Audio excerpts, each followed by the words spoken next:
Very good evening, students. Uh, Today we are going to discuss the very first lecture in this very severe winter, uh, Introduction to Kingdom of Organisms. A brief account about five kingdom classifications. Dear students, I am Professor Sarshad Hussain from Government Degree College Mender. We shall discuss this topic, Introduction to Kingdoms of Organisms. Now, five kingdom classification was given by Robert H. Whitaker, an American ecologist uh, who gave this in 1969. According to five kingdom classification, we are having five kingdoms: Monera, Protista, Fungi, Plantae, and Animalia. Now, what are the bases upon which this five kingdom classification was devised? So you have these bases. Number one, depending upon the complexity of the cell structure, complexity of organisms, mode of nutrition, and then the phylogenetic relationship, which is also called as kinship or environment evolutionary history, you can say. No, depending upon the complexity of cell structures, there are two basic cell structures. One are called the prokaryotic cells, other are called the eukaryotic cells. Prokaryotic cells are those cells which have very simple structure. They don't bear the nuclear membrane, and most of the organelles they don't have the mitochondria, chloroplast, Golgi bodies, etc. Whereas the eukaryotic cells are little bit complex structures where you have a well-defined nucleus and then have the cell organelles like mitochondria, Golgi bodies, etc. etc. Now, this dotted line is showing that on one side you are having the prokaryotic cell, on the other hand having the eukaryotic cells.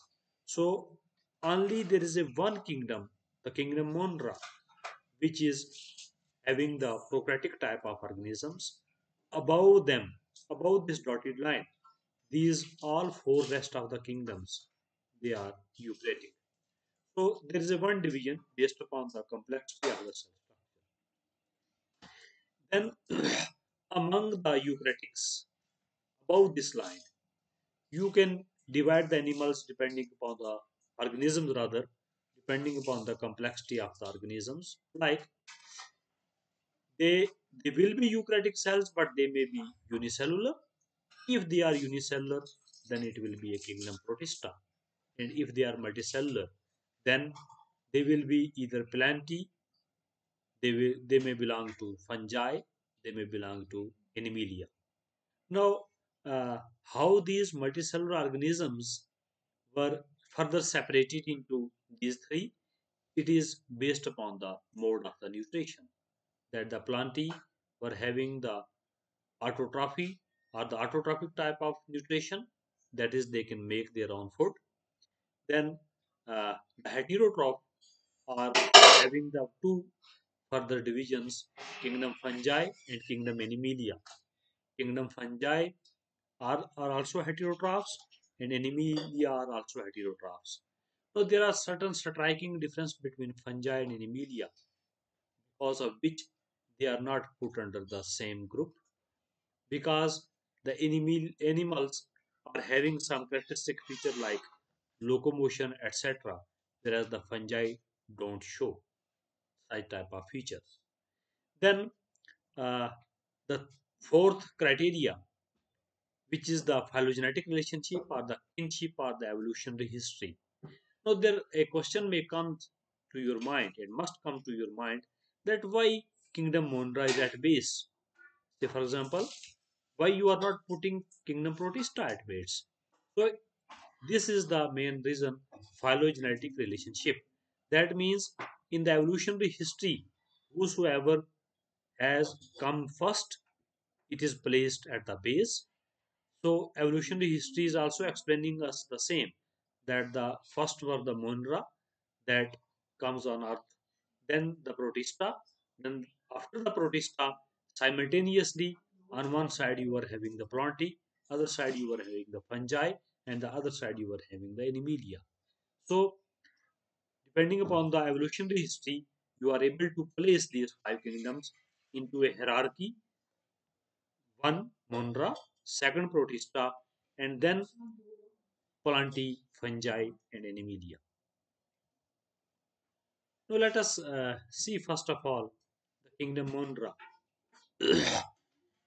Kingdom Monera. Monera means solitary because these are those organisms which lives uh, in a solitary manner, and they are the prokaryotic cells because they don't have the well-defined nucleus. Now these are the examples, like you have the bacteria. Bacteria belong to kingdom Monera. You have the mycoplasma. You have the blue-green algae, which is called as cyanobacteria. Now, kingdom Monera includes all prokaryotic organisms. That means those organisms which will have a very simple cell. That means they will not have much of the cell organelles. They will not have a well-defined nucleus. So you have the examples that I have already shown to you. These are those organisms which are most primitive and the first inhabitant of the earth. That means they have occupied the earth uh, first in the evolutionary history, and they are most primitive because of the same reason. Then the bacteria have the following general characteristic features. Why I am showing like this? Because you have to study a single organism. Say for example, I have given you examples of kingdom Monera, that is the mycoplasma, the bacteria, the blue-green algae. Now you study any one of them. Say for example, I am taking the example of bacteria. If you are able to study the bacteria, its structure, then you may able to infer that the kingdom Monera will have such type of organisms. So let us study what the bacteria is, what the bacteria looks like. Bacteria are microscopic. They cannot be seen through the naked eye. They are unicellular. They are made up of a single cell. They may move, they may not move. They are motile or non-motile. No, they are having a single envelope organization. Dear students, as I have already told you, that the prokaryotic cells, they don't have the nuclear membrane. They don't have the other cell organelles which have the well-defined membrane around them. So the prokaryotic cells, they are having only single envelope around them, that is the cell membrane around a cell. They don't have any further organelle within them in the cytoplasm which have further cell membrane, sorry, the membrane enclosed in the membrane, as a result of which they are always having the single envelope around them, that is only the cell membrane. They don't have mitochondria. If they will have the mitochondria, then it will be double envelope because outermost will be the cell envelope and the inner will be the again another envelope of the mitochondria, the membrane of the mitochondria in which the mitochondria lies. So prokaryotic cell always have a single envelope. That means single envelope means only the cell membrane. No organelle is present in the cytoplasm which is having other organelles having the membrane of their own. Then the genetic material. So often the bacteria, they always have a, or you can say the prokaryotic cells, the Monera, you can say they always have a circular type of the genetic material. That means they don't have the linear. They have a ring-like shape of the genetic material. Genetic material, it may be DNA, it may be RNA. So uh, Double-stranded also, though the DNA is circular, but it is always double-stranded. Helical shape, not enclosed in a nuclear envelope, as I have already told you. So, the position of the cytoplasm where they lie in a coiled mass is called as nucleoid. So, they don't have the nucleus, but they have the nucleoid. Nucleoid is equivalent to a single chromosome. Why? Because they only have the single DNA molecule, circular, double-stranded, helical uh, DNA molecule, which is equivalent to single chromosome. They don't have more than one chromosome, like we have seen, we can see in the eukaryotic cells having more than one chromosome. So, because this is the very primitive type of chromosome, circular type of chromosome, only single chromosome, hence it is also called as prochromosome. Again, a very well-defined structure of the cell. The nucleolus is absent in case of the monoron, so also absent in the bacteria because bacteria is the example of monoron. You can see here, this is the structure. You can see this is the DNA lying over here. No membrane is present among them. Uh, The organelles which are present in the prokaryotes are the ribosomes, and the ribosomes of the prokaryotes are always having the 70s type, and single chromatophores are only subcellular organelles. Other type of organelles are the chromatophores, which gives color to them. So chromatophores and the ribosomes. So ribosome don't have the membrane around them. So that doesn't mean the presence of ribosome will give them to the double envelope system. No, they belong to a single envelope system because ribosomes are membraneless organelles. Then uh, they always have a capsule around them. If you look at, this is the capsule, the outermost covering, you can say, the prokaryote and the bacteria. Bacteria are the example of prokaryotes or the kingdom Monera. They always have a capsule around them made up of polysaccharides.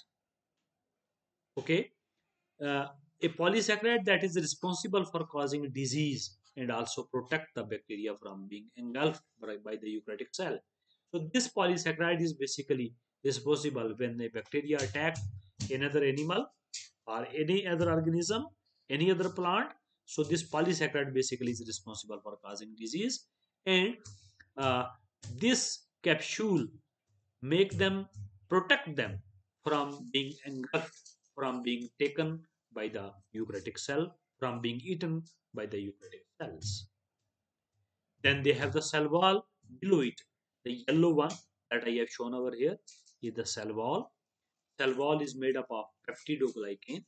Peptidoglycan means uh, a polymer of sugar and amino acid. So it's a combination of proteins and the carbohydrate. Then you can see there is often a very long flagella the bacteria are having. The flagella is made up of flagellin protein. Then you can see that there are respiratory chains also present on the cell membrane. So below this cell wall, you are having the plasma membrane or called the cell membrane. On this cell membrane, the cell respiratory chains also lies. So far as the nutrition of the uh, prokaryotes or the kingdom Monera is concerned, they are autotrophic. Both in autotrophs, they are having both examples. They may make their own food with the help of light, so they may be photosynthetic, like you have the blue-green algae cyanobacteria, and they may be chemosynthetic. That is, they can make their own food from the energy released by the breakdown of the various chemical compounds.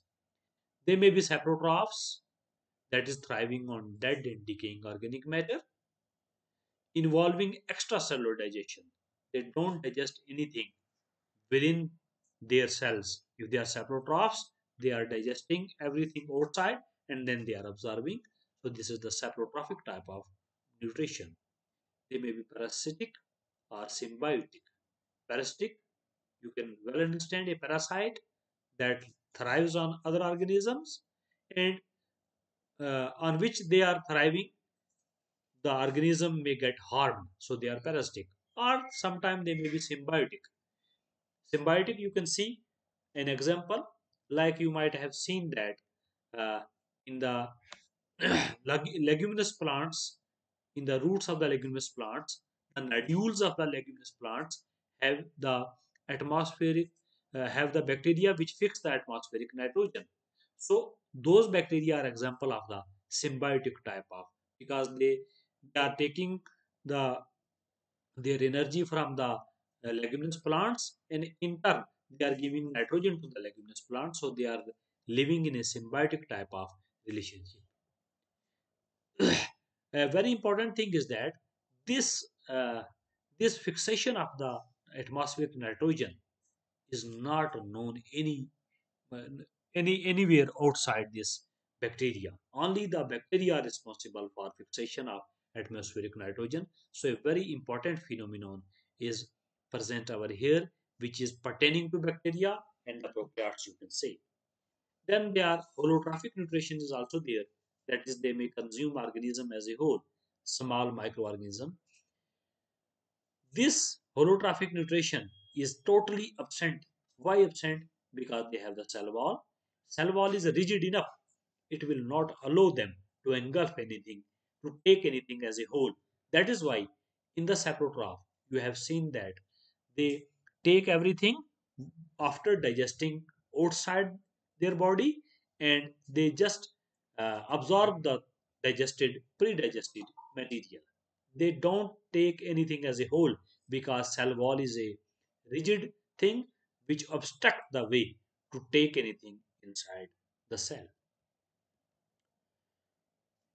As far as the reproduction is concerned, you are having a the prokaryotes is having a primarily asexual type of reproduction, that is binary fission or budding.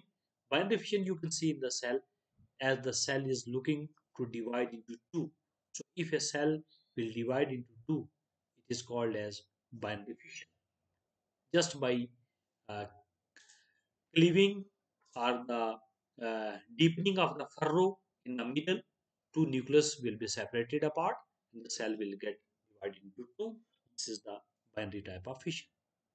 Now, distribution of replicated DNA is assisted by cell membrane, as mitotic apparatus is not formed. You can see in the eukaryotic cell, you might remember that the DNA or the chromosome are distributed to opposite poles with the help of the mitotic apparatus. But here no mitotic apparatus formed, just by the deepening of this furrow. That means by deepening of this furrow, the plasma membrane is coming down and down from both the side closer to each other, thereby separating the DNA into two halves. Exchange of genetic material between two bacterial cells is known to occur, but no gametes are formed. Because in production there is a well-known phenomenon of gamete formation, so there is no gamete formation in case of the prokaryotes or the bacteria. But even then, when two cells may uh, join together, unite together, and one cell may give its DNA to other, and other may give DNA to the farmer. So this is just a exchange of the genetic material.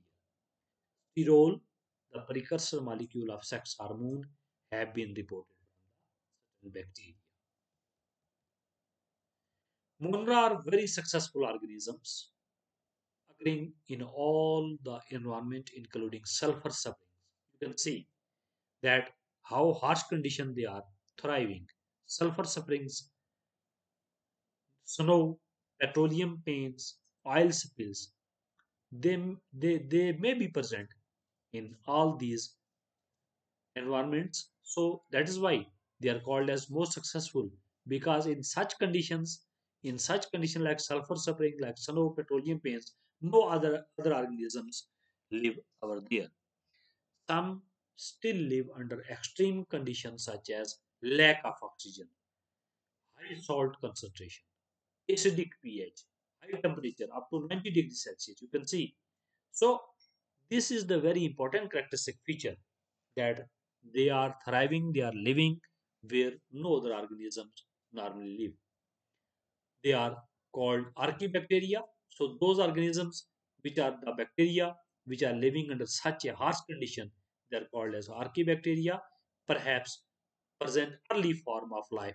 So as I have told you that among all the kingdoms, the Monran were the first to come on earth, and among the Monran, the Archaebacteria are perhaps represent the early form of the life that they have occupied the earth in a very uh, first step, because the earlier the earth was having a very harsh condition and they are able to live in the harsh condition. It's a clue that they may be living, they were present in a very early form of the life and represent the early form of the life among the Monran as well. So there is a very characteristic type of movement in the cytoplasm called the cyclosis. That is the movement of the cytoplasm within the cell. Then taking something inside the cell called as endocytosis and giving outside the cell something outside the cell called the exocytosis. All these three things are lacking in case of the monad. They don't have the stemming movement because it is the stemming movement of the cytoplasm. The the the movement of the cytoplasm which is responsible for cyclosis, endocytosis, and exocytosis. So they don't have anything like that, unlike that of the kingdom eukaryotic cells. This is all about the kingdom Monera. So we shall look into the kingdom uh, Protista next time. Thanks.